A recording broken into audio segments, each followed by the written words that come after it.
You're welcome to A Woman's World. I am Chris Eru.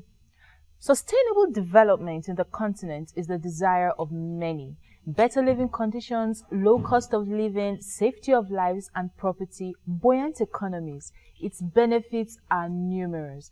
But where exactly is the place of the African woman in all of this? Many man-made factors impede development on a global scale. Factors like damages to the environment, conflict in various regions, corruption, and most particularly, gender inequality. While all these factors need to be addressed, it is important to know that gender equality, women and youth empowerment have been recognized amongst the most outstanding agents to the actualization and sustainability of development. These are not mere words or eloquent mantras, they are facts. Fact 1. More than 200 million women in developing countries have an unmet need for contraception. This means that meeting women's needs to plan the number and spacing of their pregnancies will decrease population growth and global carbon. Fact 2. Women represent nearly 80% of the agricultural labor force in parts of Africa, yet only 3 to 20% are landholders. If they had the same access to agricultural resources as men, production will increase by 20 to 30%. This can reduce the number of hungry people in the world by 12 to 17%. Fact 3. Education and economic empowerment of women can reduce poverty, as women make up the greater number of the more than 1 billion poor people in the world. Women also tend to reinvest up to 90% of their incomes back into their own households, compared to 30 to 40% by men. This goes to show that there is a critical link between investing in women and achieving sustainable development, and only common sense to ensure that about half of the population contribute their quota to the society without hindrances.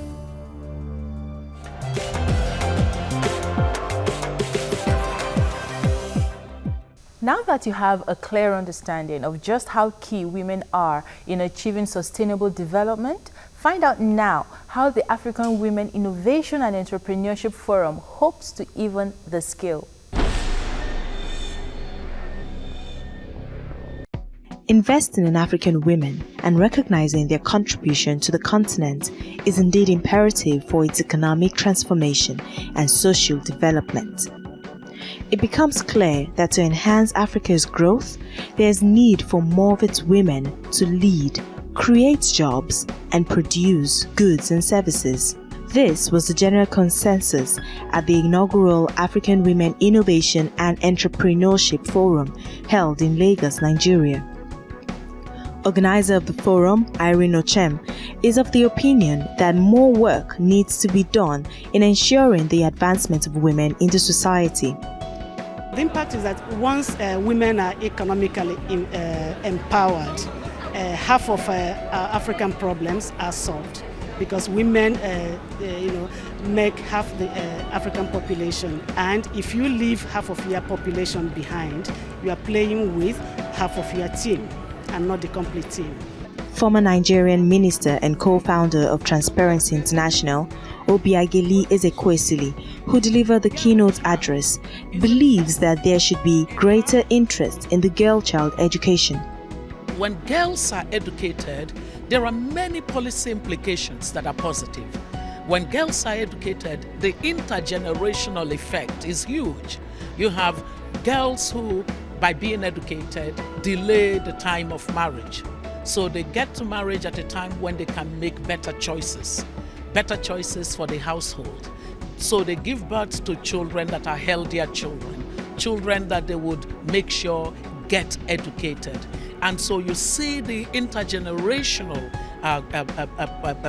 positive spillovers of educating the girl child. We can't afford to keep the girl child at the margins of society.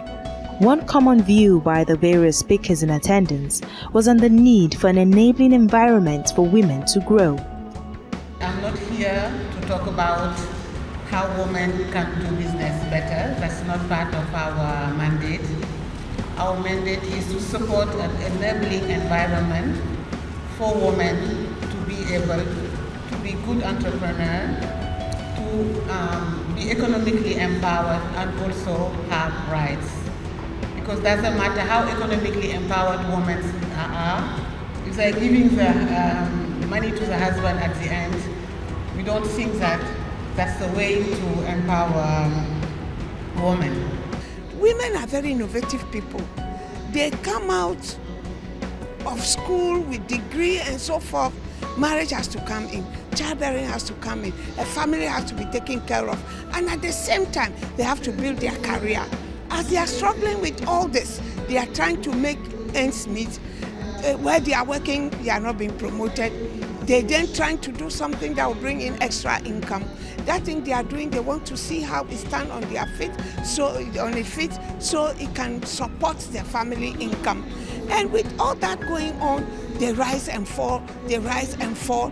They rise and fall not because they don't have the capabilities, because the system is not able to stand to support the right environment for businesses to strive. Oluremi, however, had a different take on the matter. The main challenge lies with women working together, lies with women themselves having the desire within them to be leaders in the economic sector, leaders in the technology sector, and leaders in the political sector. So more of what we want to see more of mentoring. That is the key to get the women to the younger one, the emerging women leaders to where they are. The forum, which brought together an exclusive group of thought leaders, entrepreneurs, and investors, challenged African leaders to put women issues on the front burner of new policies meant to guide nations in the next few years.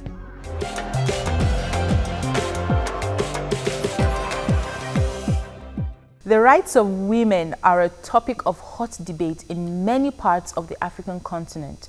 While these debates rage on, some women take it upon themselves to convince and not confuse the world about women being the pillars of society. And now our Life on Top this week happens to be one of this kind.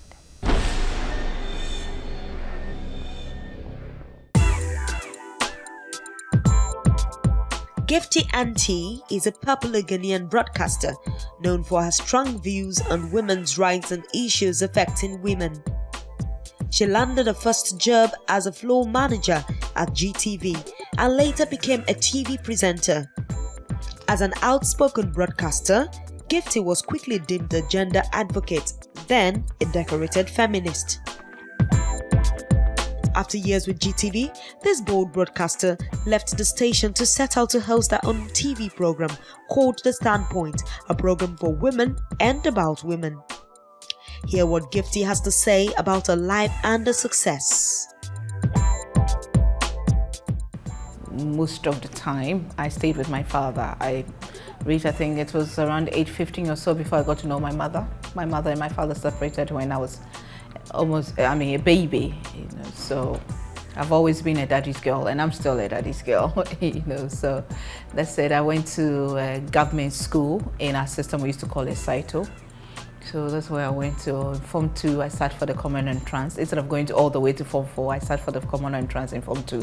And I went to Infantine Girls Secondary School. I had my 7 years of O-level and A-level.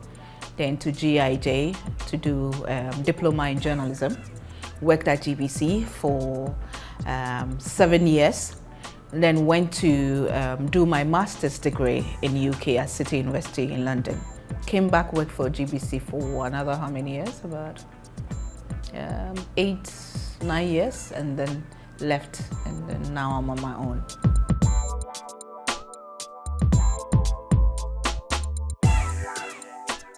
Passion. I come back to passion. I'm just passionate about what I'm doing. And you see, my dear, when you're passionate about what you do, nothing stops you. I mean, I've been through a lot, the name calling, the stigma, the rumors, the scandals, what have you. But I don't let them, be a stumbling block to me or stop me from what I'm doing, because I'm passionate about it, because I believe in it. And when you're passionate about something and you start and you go for, you have a whole lot of following. And you're mindful that once you fail, you failed a whole generation. You failed a whole lot of people, not just you.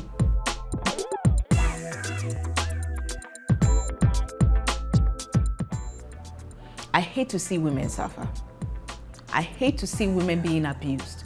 I hate to see women being stigmatized. And I get excited when I see women succeed.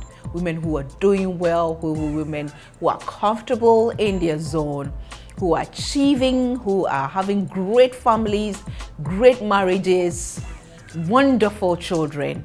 They excite me. I get excited when I see young women who have their head properly screwed on. They know what they're about, they know their worth, and they go for it. That excites me. So 2 major things: women succeeding and women suffering.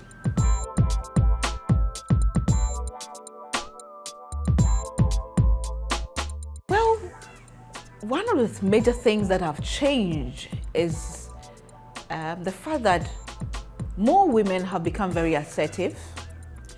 More women in the newsroom will challenge the status quo.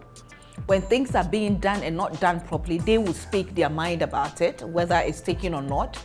They will not keep quiet and be afraid.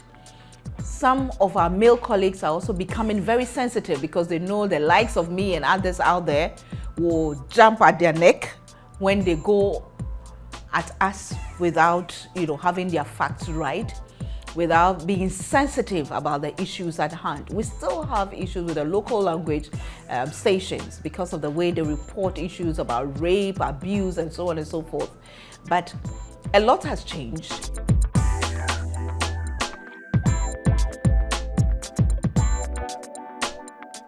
I have a whole directory of women from various fields of endeavor. So we have a lot of women out there now speaking up, addressing the issues that come to the fore, not only concerning women, but national issues, politics, economics, social, what have you. You have women out there doing it.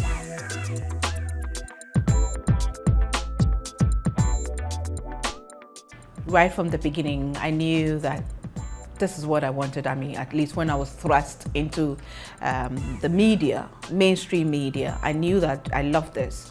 I knew that I wanted to do something with, women and children. I knew that I was passionate about human interest stories. So I always went for what I believed in. I spoke my mind about everything I believe in and trust, and my conscience serves me right or wrong.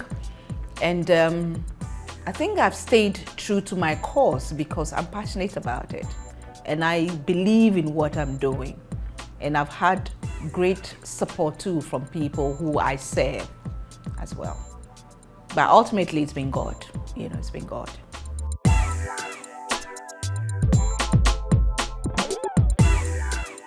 Keep going all the time, and that's what makes a transformational leader.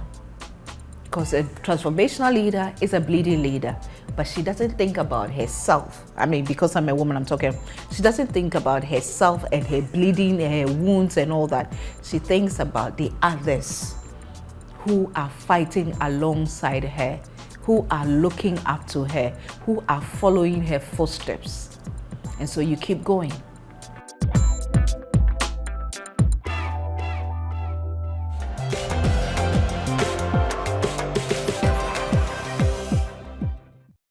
And now it's time for trends. And I know you'd expect me to tell you what this week's trend is all about. Well, I choose to surprise you. Do not go anywhere.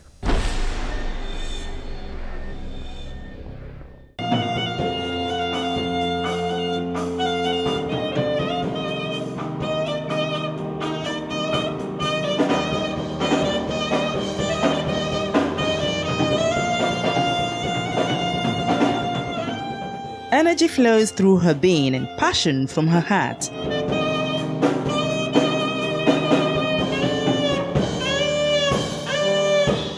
The combination of these two produces the sound which Fumi lives for, and it comes from her saxophone.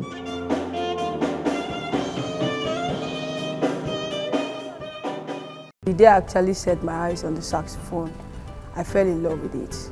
And I told myself that, okay, let me just do something and see maybe I can do it the way they did it. And when I got it, with the determination and the passion I had behind it, I've been doing it for the past 12 years now. Yeah.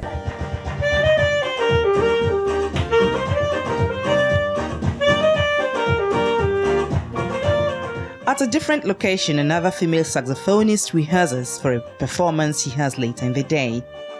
This is Toke Morgan's ritual before every act.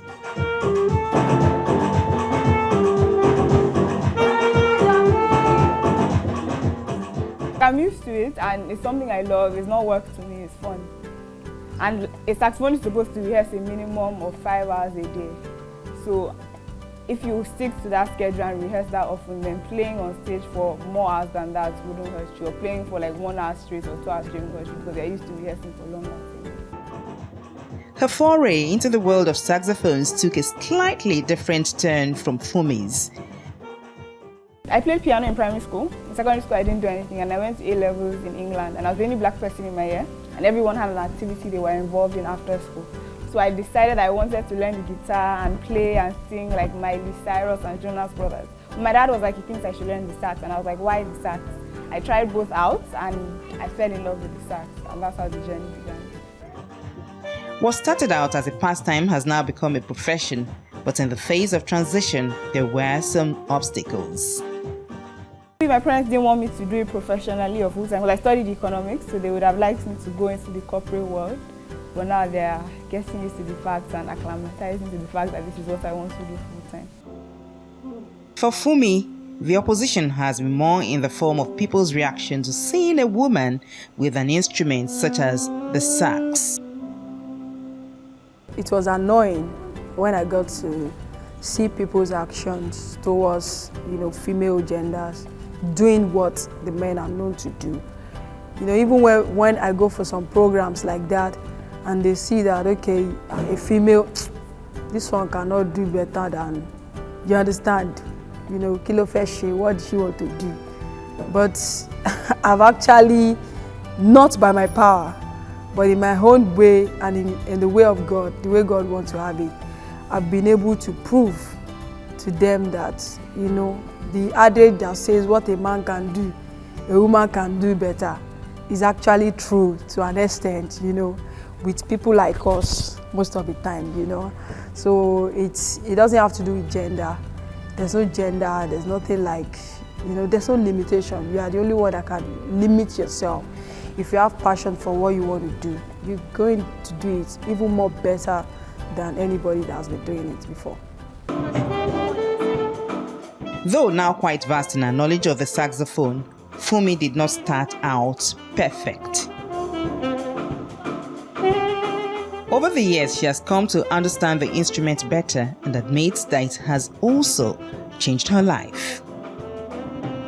I didn't start like this, and I remember when I started, I could not, I could not even buy some materials that I can use to learn the sax.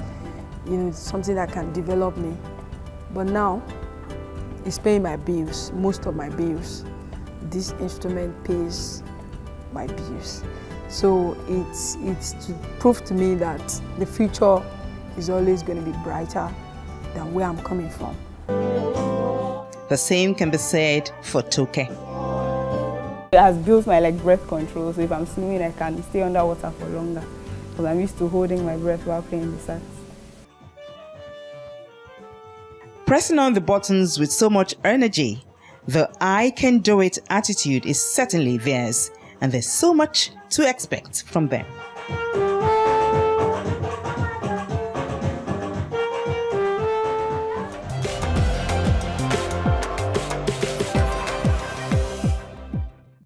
And we have come to the end of today's program, and I do hope that you enjoyed every single bit of it, because I did.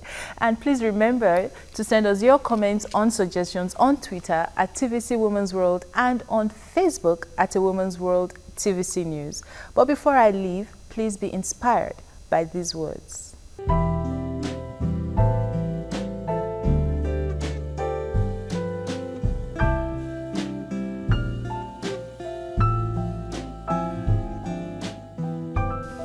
I am Chris Eru, and from the rest of the crew here at A Woman's World, we're saying thank you so much for watching.